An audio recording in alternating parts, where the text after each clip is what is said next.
बहुत कम लोग जानते हैं कि प्रभु श्री राम के धनुष का नाम कोदंड था। कोदंड एक चमत्कारी धनुष था जिसे हर कोई धारण नहीं कर सकता था। रामायण में जब प्रभु श्री राम माता सीता की खोज में समुद्र तट पर पहुंचे तो उन्हें समुद्र पार करने का कोई मार्ग नजर नहीं आता और समुद्र देव भी उनकी सहायता नहीं करते। प्रभु श्री राम अपने क्रोध में आकर महाप्रलयकारी धनुष से समुद्र को सुखाने का निर्णय करते हैं और ब्रह्मास्त्र को कोदंड की त्यंचा पर चढ़ा देते हैं। इससे भयभीत होकर समुद्र देव वहां प्रकट होते हैं और श्री राम से प्रार्थना करते हुए समुद्र को पार करने के उपाय बताते हैं। लेकिन प्रभु श्री राम कहते हैं कि ये मेरा बाण अमोघ है और एक बार इसका धनुष पर संधान हो जाए तो ये बिना लक्ष्य को भेदे हुए वापस तुड़ीर में नहीं जाता है। तब समुद्र देव श्री राम से उस बाण को उत्तर दिशा में संधान करने के लिए कहते हैं। इस महान धनुष से ही श्री राम ने असंख्य राक्षसों और अंत में रावण का भी वध किया था। गाइस, क्या आपको इस फैक्ट के बारे में पता था? अगर नहीं तो कमेंट सेक्शन में जरूर बताइएगा और प्यार से लिखिएगा जय श्री राम। राम जन्मभूमि भगवान राम की है। इस बात पर अदालत में भगवान राम की गवाही किसने दी? कौन बने थे भगवान राम के दूत? चलिए जानते हैं। देखिए, भारतीय न्याय व्यवस्था में हिंदू देवी देवताओं को रिप्रेजेंट करने का अधिकार दिया गया है और जो भगवान को रिप्रेजेंट करता है उसे फ्रेंड्स ऑफ गॉड कहा जाता है। इसमें किसी भी इंसान को भगवान को रिप्रेजेंट करने के लिए चुना जाता है और 70 साल तक चले इस राम जन्मभूमि विवाद में भगवान राम को रिप्रेजेंट करने के लिए 3 अलग अलग लोगों को चुना गया था। सबसे पहले फ्रेंड ऑफ गॉड बने थे इलाहाबाद कोर्ट के जज देवकी नंद अग्रवाल। उनकी मृत्यु के बाद 2008 में TP Verma friend of God बने थे और इसके बाद 2019 में सुप्रीम कोर्ट का फैसला आने तक त्रिलोकी नाथ जी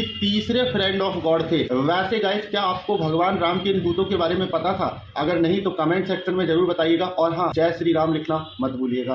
धन्यवाद। भगवान राम के लिए झारखंड की एक महिला ने पिछले 30 साल से मौन व्रत धारण करके रखा है और वजह जानकर आप भी जय श्री राम कहने लगेंगे। झारखंड के धनबाद में रहने वाली इस महिला का नाम सरस्वती अग्रवाल है और इस मौन व्रत की कहानी शुरू होती है राम मंदिर अयोध्या से, जब सरस्वती देवी राम जन्मभूमि न्यास के महंत नृत्य गोपाल दास से मिली थी और उन्होंने सरस्वती देवी को कामतानाथ पहाड़ी की परिक्रमा लगाने को कहा था। 7.5 महीने रोजाना परिक्रमा लगाने के बाद दिसंबर 1900 में वो फिर महंत गोपाल नाथ जी से मिली और उनसे प्रेरणा लेकर उन्होंने ये प्रण लिया कि जिस दिन राम भगवान की प्राण प्रतिष्ठा होगी उसी दिन वो अपना मौन व्रत तोड़ेंगी। तब से लेकर आज तक सरस्वती देवी ने राम मंदिर के लिए मौन व्रत धारण करके रखा है। गाइस, अयोध्या मंदिर के प्राण प्रतिष्ठा वाले दिन सरस्वती देवी जी को भी इनवाइट मिला है और वो उसी दिन अपना मौन व्रत भी तोड़ेंगी। ऐसे राम भक्त भगवान राम के प्रेमियों के लिए एक लाइक तो बनता है। क्या लक्ष्मण जी ने 14 साल तक कुछ नहीं खाया था? जब गुरु वशिष्ठ ने भगवान श्री राम को बताया कि लक्ष्मण ने पिछले 14 साल से कुछ नहीं खाया है तो भगवान राम भी चौंक गए थे और उन्होंने बोला कि ऐसा कैसे हो सकता है? मैं खुद लक्ष्मण को खाने के लिए डेली देता था और जिस पात्र में देता था वो पात्र भी कहीं दिखाई नहीं देता था। तो इस पर लक्ष्मण जी कहते हैं कि भैया, आप जो भी मुझे खाने को देते थे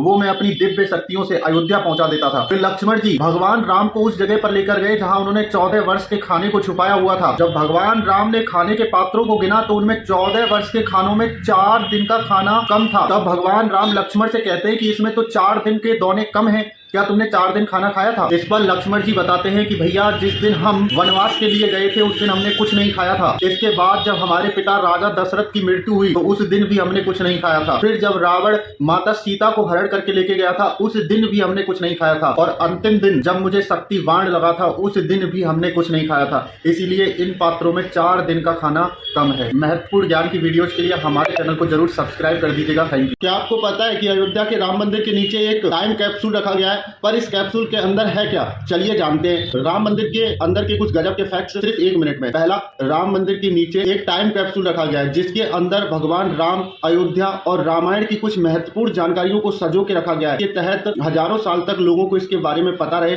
और बाद में कोई हिंदू संस्कृति से अनभिज्ञ ना रहे। दूसरा, राम मंदिर की प्रतिष्ठा के लिए मंदिर के अंदर 108 फीट ऊंची और 3500 किलोग्राम वजनी एक अगरबत्ती जलाई जाएगी जो 1.5 महीने तक जलती रहेगी। तीसरा, मंदिर के शिखर पर पीतल से बना 44 फीट ऊंचा और 5500 किलोग्राम वजनी ध्वजा दंड भी लगाया जाएगा। चौथा, मंदिर के अंदर 600 किलोग्राम वजन वाला विशाल घंटा भी लगाया जाएगा जिसमें से ओम की ध्वनि निकलेगी और ये ध्वनि 10 किलोमीटर दूर तक सुनाई देगी। पांचवा, भगवान राम की प्राण प्रतिष्ठा के दिन 25,000 हवन कुंडों के साथ उसका उद्घाटन किया जाएगा। गाइस, आपको इन फैक्ट्स के बारे में पता था? अगर नहीं तो कमेंट सेक्शन में जरूर बताइएगा और हाँ, जय श्री राम लिखना मत भूलिए। भगवान श्री राम के मंदिर के निर्माण के लिए सबसे बड़े दानवीर कौन है?